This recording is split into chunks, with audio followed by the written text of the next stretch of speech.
and welcome to another episode of Loud Pigment, our youth-led podcast brought to you by FBYC Creative Action for Conservation. And today we're talking to Emily, who is a 2023 Future Blue Council member, as I am. And today we're talking about her college life and her experiences and just goals and everything that might interest all the young people. Emily is a Harvard student who is majoring in statistics and global health. Hey, Emily, how are you doing today? I'm really excited to be here, and I was very excited to receive your message because I love Bousy, and it's great to be able to interact with the organization some more. Yay, thank you so much. Yeah, Emily is a passionate student. She's passionate about environmental health, urban studies, and how social and technological determinants shape our whole well-being and our lives. And she's actively involved in various projects like being a research assistant and yeah, just a lot of different things she will be sharing with us today. And before we start, I'd like to shout out the amazing painting that Emily chose for us from the Bausi Gallery. Yes. It's called The Harvest of Harmony, and it's painted by Roland Kate O from the United States. Kate wanted to highlight the importance of boars, who are sometimes misunderstood and kind of only seen as very invasive species, but that's not actually true, and they're very important. And I feel like this painting gives this amazing idea, and yeah, it's a beautiful painting.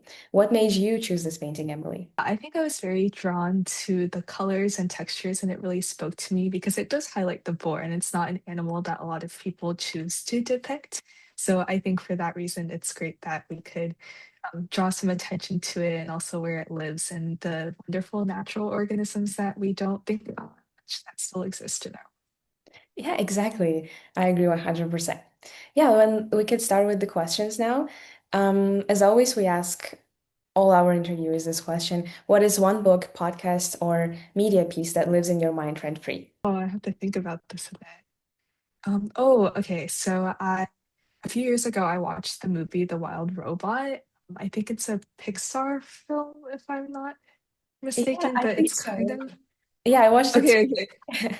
Wait, it was so beautiful because it was a mix of like environmental storytelling about this robot that kind of ends up washed up on an abandoned island and how the robot learns and really observes from its environment. So we get to see all the animals that it learns from. It eventually flies like a bird and it takes care of this young bird. So it was programmed to do a lot of human tasks, but now it's like thrown into this wilderness and it's just a really beautiful cinematic and animation masterpiece, and it's also a very touching story, also very family friendly. So yeah, I would definitely recommend it. It was just so beautiful to watch art style wise too.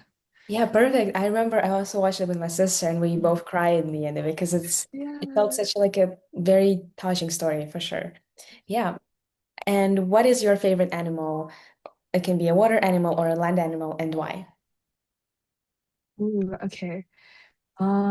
My favorite animal, I really like different types of like bivalves or like clams because I think that they're just very interesting to think about like how the shells have formed. And yeah, wait, let me think some more. Yeah.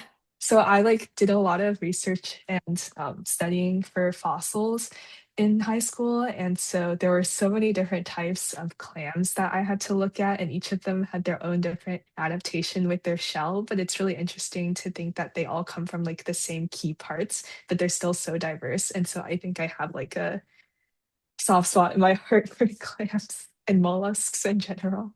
Oh, this sounds beautiful. I kind of relate to that because I have a collection of stones back in my home. Like I really like Yeah, to yeah. collect very beautiful stones from different beaches and just from the mountains. So yeah, definitely I can relate to that. Yeah. Yeah. And what is one thing that makes you happy right now? Ooh, right now. I'm starting to, or so I help out a lot of people from my high school with college admissions, and I'm starting to interact with the new wave of students who are very stressed about their deadlines next fall. And so it's been really cool getting to know their activities and like starting to help them out and meeting with them every day and meeting new people. And yeah, since we're on the topic of college applications, yeah, you're a Harvard student, so let's talk more about that. You do study statistics and global health. What exactly made you choose this major? Yeah, so I actually came in as an environmental engineering major, which is very fitting for VALC. And I think that interacting more with those classes, I realized I wasn't really that interested in the hard science or like engineering part of it. I was more interested in like telling stories and sharing research and insights and data. And so that made me kind of make the switch to statistics, but I'm still very interested in finding like environmental applications for data. And so I really like working in social sciences and dealing with the people side of why our environment or why our world matters. And so that made me choose global health because I've been able to take a variety of environmental and also non-environmental classes that teach me about different communities around the world, which I think is the really amazing part about BAUSI is that it allows the FBYC and other people to be exposed to so many people around the world. Oh, exactly. I agree with that.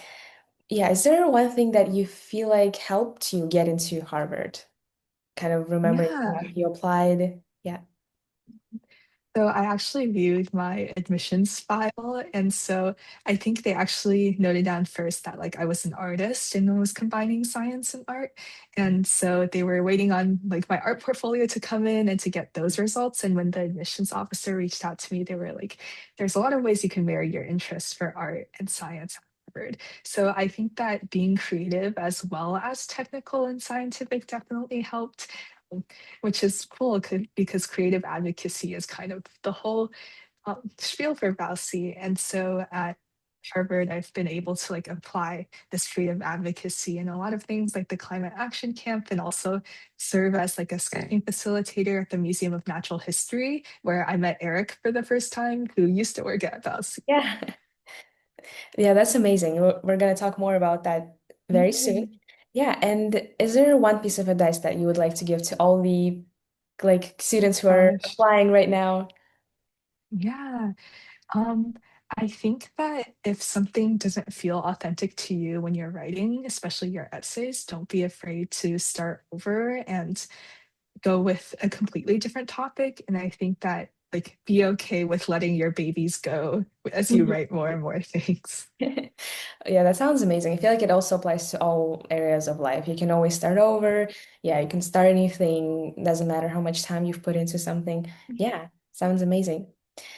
Yeah, now let's talk about the extracurriculars that you're doing in school. What are some projects that you're involved in? Yeah. So I am involved in like the Harvard Climate Action Camp. So we had our first cohort last winter. And so it was put together by the Dean of Student Offices, I think is what it stands for. And it brought together a bunch of people across the college I wouldn't have met otherwise who had taken a lot of environmental classes and wanted to implement a project in their own dorm community. So there are 12 dorms that all undergraduates are sorted into. And so we wanted to focus on making a local impact. And so it was really cool because I got to go to Eastie Farms as a part of the organization, which is a local farm to Massachusetts that really opened my eye to a lot of ways we can start locally and provide green solutions to the food that we source or like the water that we source. And so I am really interested in urban sustainability and also taking a lot of classes on that. And I was a part of the urban sustainability lab and had published like a journalism piece regarding green design with them. And so I was able to bring that to my dorm community and teach a lot of people about workshops, or sorry, about urban sustainability through a workshop. And so I also really like teaching statistics around campus and do some research. I was a part of our like Harvard China project on economy, energy, and environment a few years ago. And so they sent me to China. And so now I have two publications on an equitable green Oh, transition. And so yeah, that's been really cool to do. wow, that's amazing. And I love how your interests are so interdisciplinary. Like it's environmental and statistics and urban studies. How do you combine all these different interests? Time-wise also, like time management, but also just having all these different things going on. I'm really into research. So, something good about research is it's very collaborative, but that also means a lot of waiting time. So, while I send over a paper maybe to my professor, I can work on something from another lab.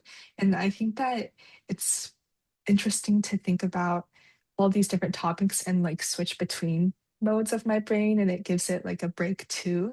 between working. I don't think that you actually have to like define a single interest. I think it's completely okay to have like destroy interests that you're working in, but all of it like teaches you skills that you can apply everywhere, like writing or communicating or visualizing some data. Yeah, and we met in the Future Belief Council in 2023.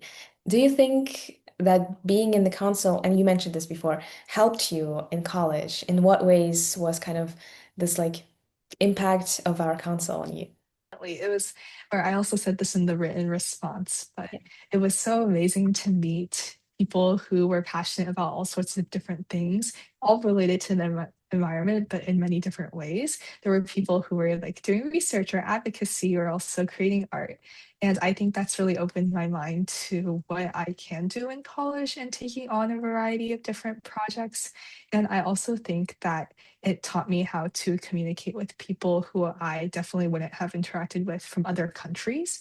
So whether that be considering like, oh, sometimes they might not have like internet and we need to find alternative ways of communication, or we need to like nest interventions and projects within local contexts and consider different cultures. That's really made me a person who can, I think, better consider different types of worldviews and take the time to understand them.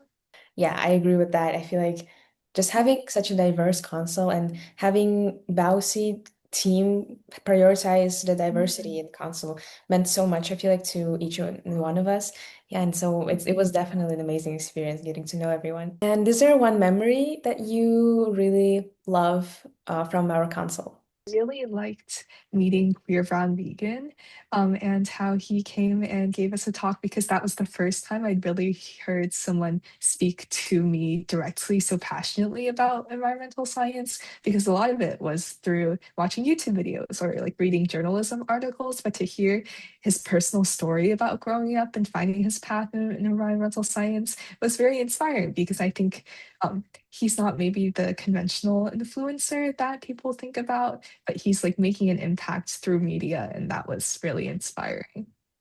Yeah, I agree with that. And for everyone who doesn't know, in the council, we have those meetings with this amazing people from all around the world who give us talks and in every very different areas. So it was definitely a nice experience meeting all these different people. And now we want to talk more about the art and like the creative aspect of your advocacy. What would you say, what role did art play in you becoming this leader and this ambitious college student and just in general? Like becoming an adult, I would say. I'm someone who really likes writing, and I really like art and trying to frame things in ways that resonate with our human side. And so my I guess my first stab at journalism in high school, I published an article in the New York Times about biofuel, and that really allowed me to reach people I wouldn't have otherwise through my writing. And I think I've published journalism pieces throughout college, like with the Urban Sustainability Lab at Harvard or our Crimson newspaper, that people can read when they search me up. And it's really liberating in a way to be able to express my thoughts and also include like my art as a part of a photo essay, for example. And I do think that it's the framing and the story that allows research to be impactful.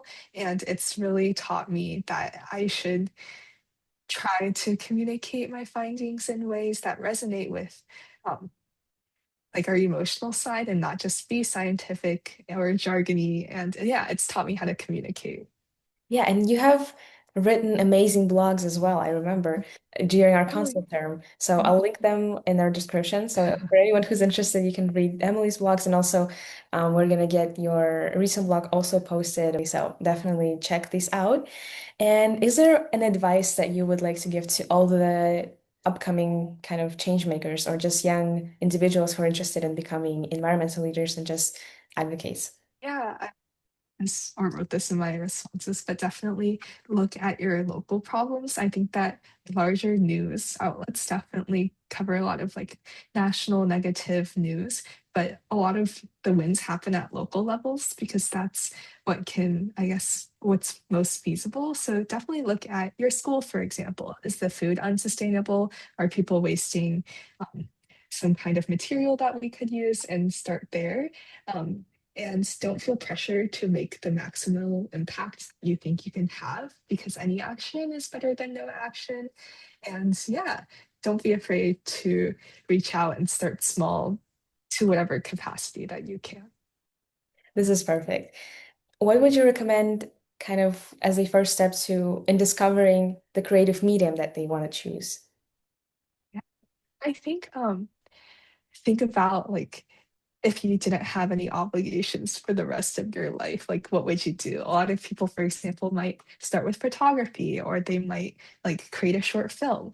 Um, and I think just not letting go of the pressure to be perfect at whatever medium that you have or the need to feel like you're the best. And just, I think, beginning because it's still, you have a message and a voice that you can share with the world. And pick the medium that you best resonate with, that you think gives you the most creative freedom, that you don't necessarily have to be the best at. That's a very liberating feeling.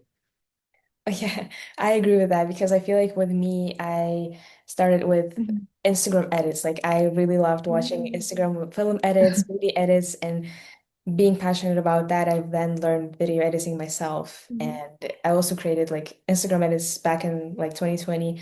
And from that, I found my passion in just making videos for like companies, nonprofits. And Mhm. yeah, I feel like really having passion at first will make you kind of create big and great things. So I agree with that 100%. And there's a final question that I'd like to ask you, Emily.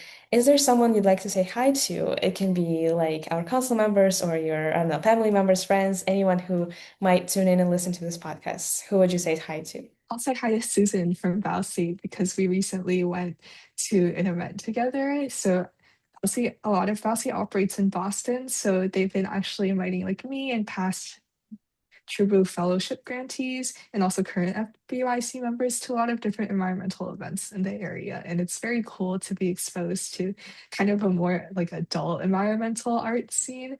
Um, yeah, thank you, Susan, to kind of being our mom and like guiding us through the event last time because it was really confusing.